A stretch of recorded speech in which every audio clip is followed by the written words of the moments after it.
Matthew 6:33 and 34. But seek first his kingdom and his righteousness, and all these things will be given to you as well. Therefore, do not worry about tomorrow. I am a planner and a fixer. In my job as a civil engineer, I determine what roads need to be fixed, when, and how.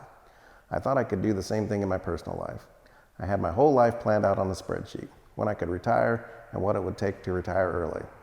Then a car would break down, I would lose my job, or I'd get divorced. Planning and engineering things was fine, but planning and controlling people or my life did not work. I thought that life would be a Disney movie and that the good guys would always have a happy ending. I was not happy, and my life was not a dream come true. After my second divorce, I had the epiphany that I was not in control, but rather that God was. I believed in him, prayed to him, asked him for forgiveness, and asked him for guidance, but never really gave him my life or control of it. If I wanted different results for my life, I had to do life differently. I had to be different. I decided to grow closer to God. I first had to fix me. I went to Celebrate Recovery every Thursday night at 7 p.m. That led me to a good Christian counselor. I then got into a small group and surrounded myself with good Christian friends.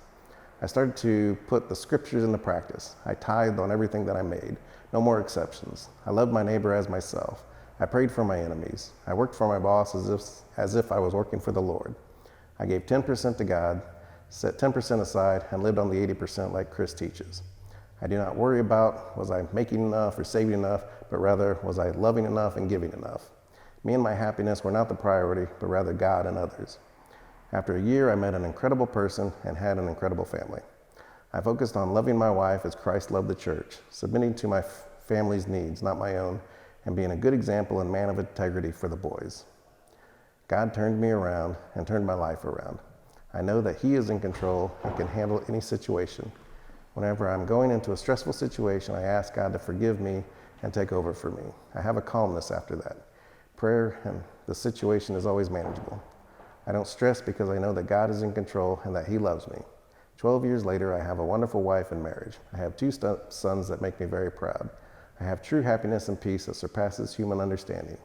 God's imagination and dreams for my life are so much bigger than mine. The good guys don't always win, but God does. That's all that matters.